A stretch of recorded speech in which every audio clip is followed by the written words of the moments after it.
Korean War has been going on for 73 years, but in theory it is an unending war, with the two warring parties only having a temporary truce. In fact, the powder keg in Northeast Asia is still smoldering, and carelessness may lead to falling into the flames of war again. Looking back on that brutal war, there are still many mysteries. At those moments of blood and fire, the history of Northeast Asia could have been completely rewritten if certain historical nodes had gone differently. How did South Korea go from a rout of thousands of miles to a desperate counterattack? What ambition and sacrifice, bravery and strategy went into this? Today, let us open this unfinished chapter of history and step into that moment filled with smoke. At dawn on June 25, 1950, the North Korean army dispatched about 135,000 troops, divided into 10 divisions and 5 brigades. With the support of Soviet tanks and fighter planes, they crossed the 38th parallel and launched a full-scale attack on South Korea. The North Koreans concentrated 7 divisions and 3 brigades to directly attack the South Korean capital Seoul, while the rest pushed south along the east and west coasts. In less than 3 days, Seoul fell, and South Korean President Syngman Rhee fled overnight. The North Korean army marched south, capturing the major South Korean towns of Daejeon, Mokpo, Jinju, and Masan on July 20th, July 24th, July 24th, and July 31st respectively. As the South Korean army retreated, U.S. troops rushed to reinforce them. The 24th Infantry Division of the U.S. 8th Army was the first to arrive in South Korea from its base in Japan.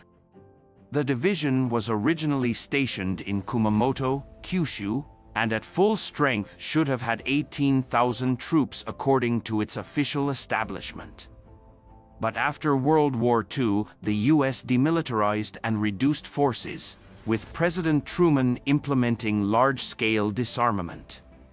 When the 24th Division received orders to deploy, it had just over 13,000 troops. Given the dire situation in South Korea, the division urgently assigned its 1st Battalion, 21st Regiment as a ready combat force.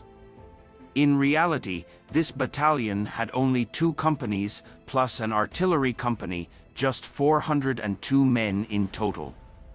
The vanguard of history airlifted to the Korean front. From the equipment they carried, we can see how urgent and strained they were.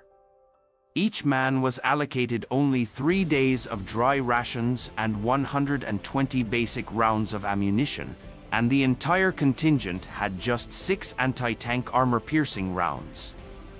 Battalion Commander Smith received orders to launch harassing attacks on any possible enemy locations, to slow the North Korean advance, buy time and space for the 8th Army and subsequent American landings. On July 5, 1950, the U.S. military fired its first shots of the Korean War. At Zumailing, north of Osan, Task Force Smith clashed with the North Korean Army for the first time, fighting against poor odds. Task Force Smith's opponents were the North Korean People's Army 4th Infantry Division and its attached 107th Tank Regiment of the 105th Armored Division, heading south on the highway.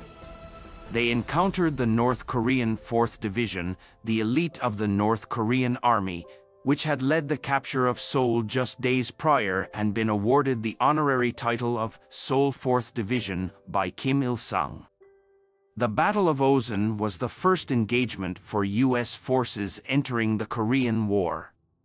Task Force Smith killed and wounded over 100 North Korean soldiers, including Major General Lee Hyong-gun, political commissar of the North Korean 4th Division, and destroyed 4 T-34 tanks. But being heavily outnumbered, after paying the heavy price of 161 casualties, they were forced to retreat in defeat, abandoning all heavy equipment including howitzers and heavy mortars. After the 24th Division of the U.S. Army entered Korea, it quickly saw action and suffered repeated defeats. It successively engaged the North Korean People's Army at Chachuan, Chonan, Hadding, and Yekon, and was forced to retreat steadily southward. According to orders from Lieutenant General Walton Walker, commander of the 8th Army, the 24th Division was tasked with defending the vital town of Taejeon to delay and block the North Korean advance. Capturing Taejeon was critical for the North Koreans' drive south. If Taejeon fell, Busan would be threatened.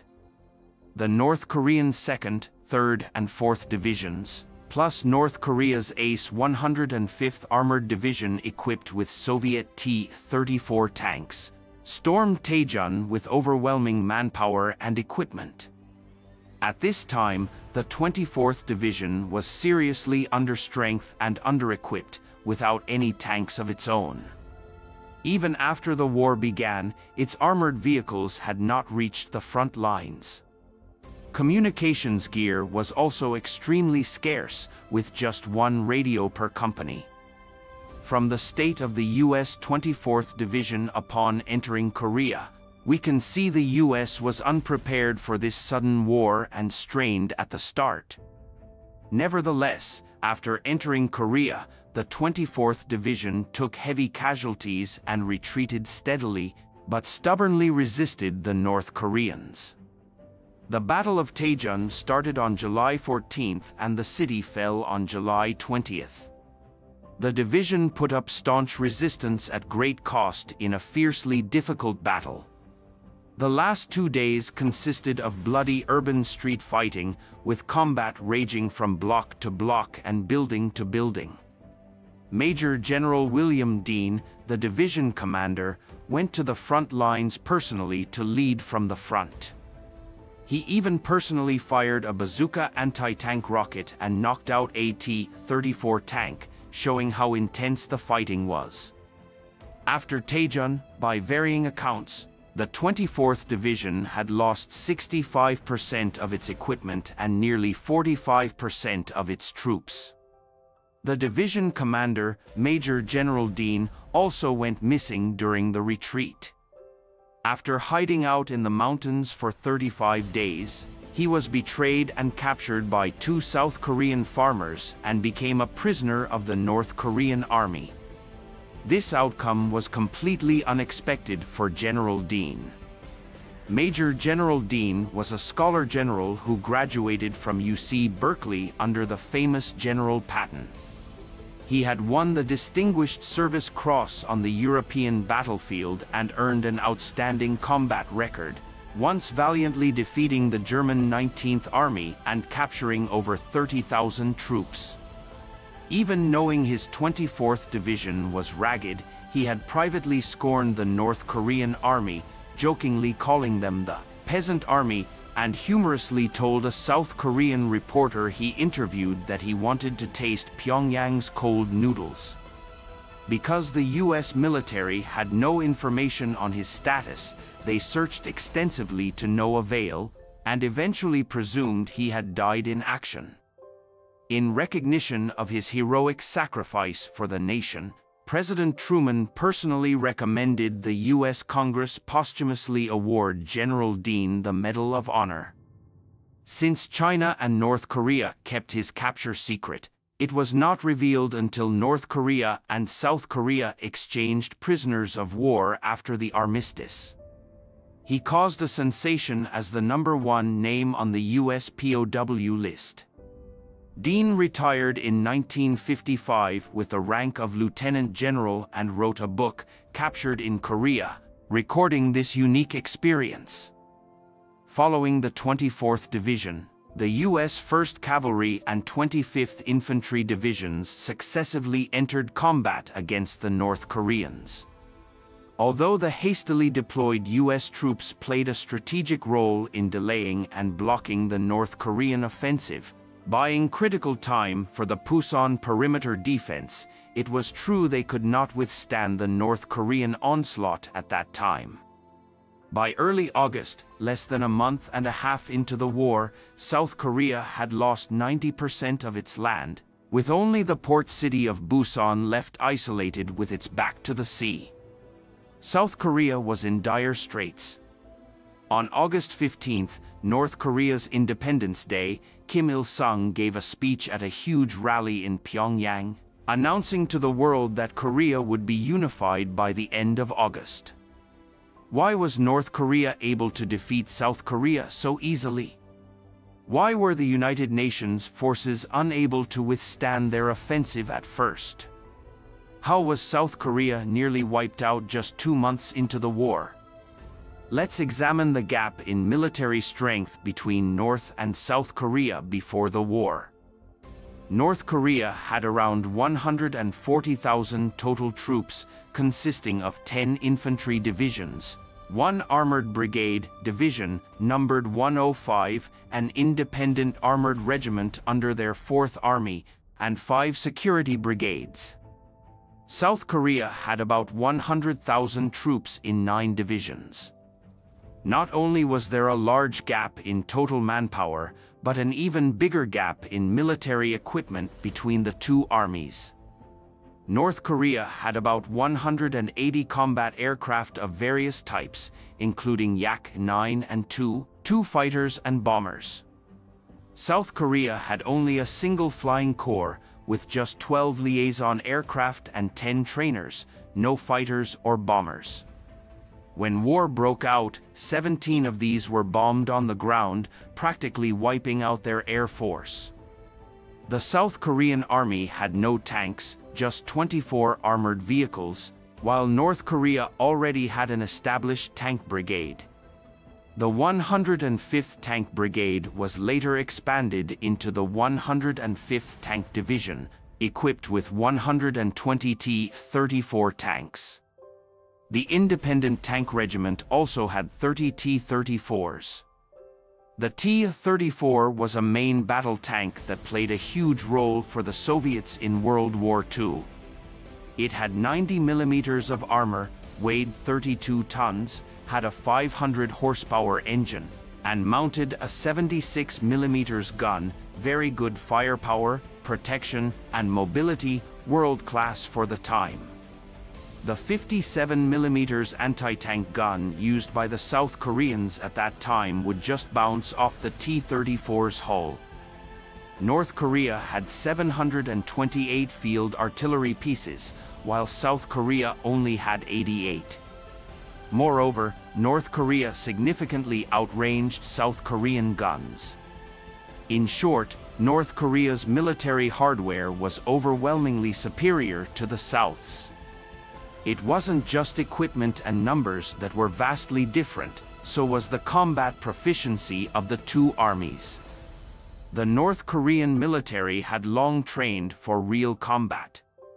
Under Soviet tutelage, they had been fighting the Japanese in northeast China. Kim Il-sung himself was an officer of the Northeast Anti-Japanese United Army and held the rank of Soviet captain. In 1949, Mao Zedong also directly gave Kim Il-sung 3 fully reorganized divisions from Lin Biao's elite 4th Field Army, the 164th, 166th and 156th Divisions. These became the 5th, 6th and 7th Divisions of the North Korean Army, forming the backbone of the invasion force. The soldiers were mainly ethnic Koreans from northeast China, becoming the spearhead that smashed into South Korea. South Korea's 100,000 troops were mainly paramilitary police and recruits enlisted under the former Japanese rule. After Japan's surrender, the Japanese military went home. The new Korean government could only build a new army from scattered remnants. There was a serious lack of mid-level and senior commanders, and the army was very disjointed and ineffective. There is one other major reason for the huge gap between South and North Korea's militaries. After World War II, President Truman was very concerned that South Korea's Syngman-rhee would provoke a war. so he restricted military aid and development there.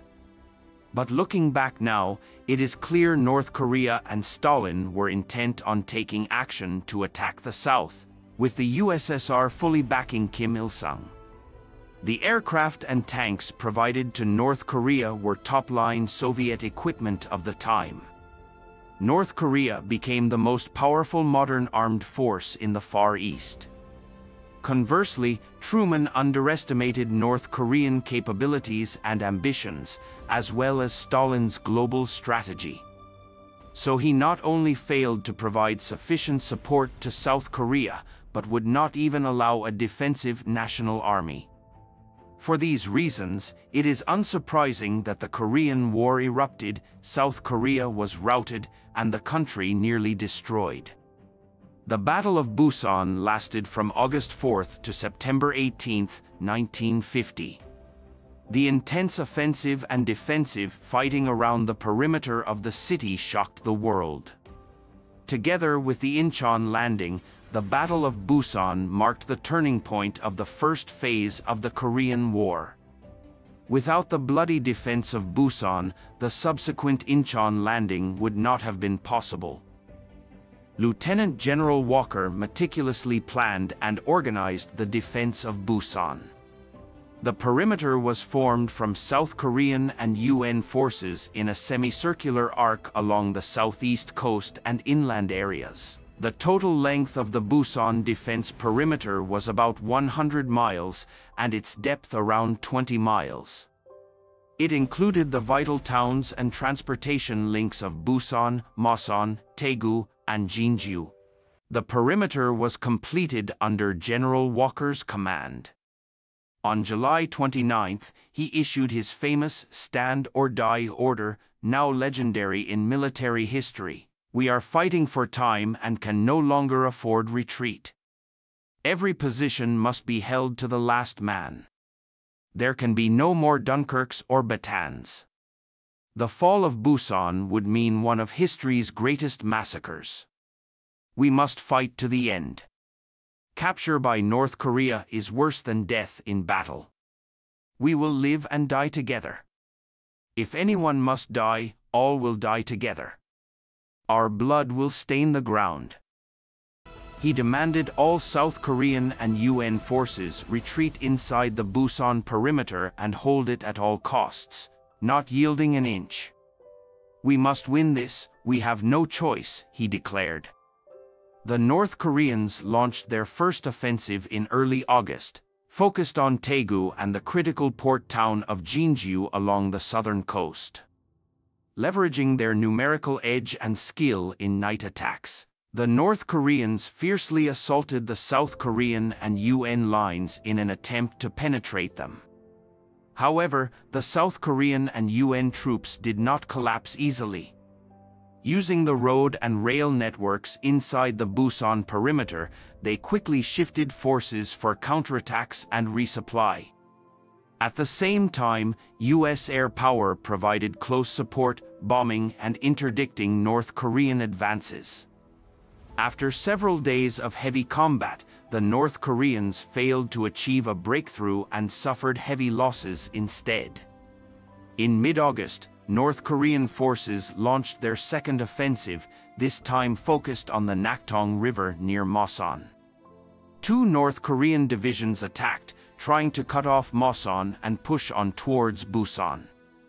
However, South Korean and UN forces had built up strong fortifications along the Nakdong, manned by units like the US 25th Infantry Division and 5th Cavalry Regiment. Taking advantage of terrain features like ridges, rice paddies, and the river itself, they put up staunch resistance against the North Korean assaults. Although the North Koreans kept charging, they were beaten back under intense fire from the South Korean and UN troops. In this fighting, the South Korean and UN forces showed tremendous spirit, especially the black troops of the famed 24th Infantry Regiment, who earned praise for their outstanding performance. The North Koreans began their third offensive in late August, focused on the Nakdong River near Daegu. 4 North Korean divisions attacked here, aiming to break through the Nakdong defenses and advance on Daegu City. The North Korean attack started on the night of August 31st. Using the cover of darkness, rain, and fog, they forced a crossing of the Nakdong and engaged in fierce close combat with the South Koreans and UN. Although surprised, the South Korean and UN forces quickly organized a counterattack and received strong support from US air power. After several days of bloody combat, the South Korean and UN troops succeeded in throwing back the North Korean assault and regaining lost positions. The Battle of Busan was the bloodiest fight of the Korean War, with horrendous casualties on both sides. Inside the perimeter, bodies were piled like mountains, a terrible sight to behold. Estimates indicate the North Koreans lost around 60,000 troops in this battle, while South Korean and UN casualties numbered around 40,000. For the US forces, the Battle of Busan marked the single largest loss of the Korean War. How was the defense of Busan able to withstand the North Korean assaults and achieve a reversal, buying time for the Incheon landing to turn the tide in the first phase of the war? Firstly, the bloody perseverance of the UN forces, spearheaded by the US 8th Army, ensured a steady stream of reinforcements, equipment, and supplies flowed into Busan. As time passed, the total strength of the US-led coalition massed in Busan exceeded that of North Korea. Fresh units like the US Army's 2nd Infantry Division, the British 27th Brigade, the US Marine 1st Brigade, and others arrived in Busan. And unlike the haphazard 8th Army that initially rushed to South Korea's aid, these units were fully equipped and organized for combat. When MacArthur reported to the UN on August 4th, he claimed up to 140,000 UN troops now defended Busan, including 47,000 Americans and 45,000 South Koreans. And they were not ragged like the 8th Army had been initially. Their equipment was now lavish and plentiful. The once arrogant Soviet T-34 tank had also met its match. US forces now wielded 90mm recoilless rifles and 3.5-inch bazookas effective against it. Even more lethal were the napalm bombs, each loaded with 110 gallons of jellied gasoline that would burn for 20 seconds, engulfing 50 square meters in flames. The T-34 had a weakness: its rubber-rimmed road wheels were vulnerable to being burned off by napalm. Most North Korean tanks were knocked out this way. Meanwhile, total UN air superiority began to take effect. UN forces now completely controlled the seas and skies around Busan. Hundreds of fighter bombers from the US 7th Fleet and 5th Air Force provided non-stop close air support to the UN ground forces, while also destroying North Korea's supply lines. By late August 1950, around 80% of North Korea's transportation network in the North Korea's supply lines had been cut by UN air power, greatly reducing their combat effectiveness. By the late stages of the Battle of Busan, the overall balance of forces had shifted against North Korea. Kim Il-sung's blitzkrieg had failed, and his thousands of miles advance was halted in its tracks. That lone army deep in enemy territory saw its weaknesses gradually exposed, giving the UN forces an opportunity to exploit. The Battle of Busan was the first step in General MacArthur's two-phase strategy to counterattack the North Korean offensive. As overall UN commander, it preserved the last foothold in Korea, built up strength, and created conditions for the Incheon landing. The Incheon landing was Phase 2 of General MacArthur's counterattack plan, intended to cut off and envelop the North Korean army in the middle, outflanking that lone force deep behind UN lines. On September 15, 1950, American forces successfully carried out a large-scale combined amphibious landing at Incheon behind North Korean lines, quickly severing their supply lines. Caught between both pincers, the North Koreans instantly collapsed. The UN forces thus reversed the course of the war and began a northward counteroffensive, recapturing Seoul and other cities. Together, the Battle of Busan and Incheon landing altered the progression of the first phase of the Korean War, becoming one of history's most famous campaigns.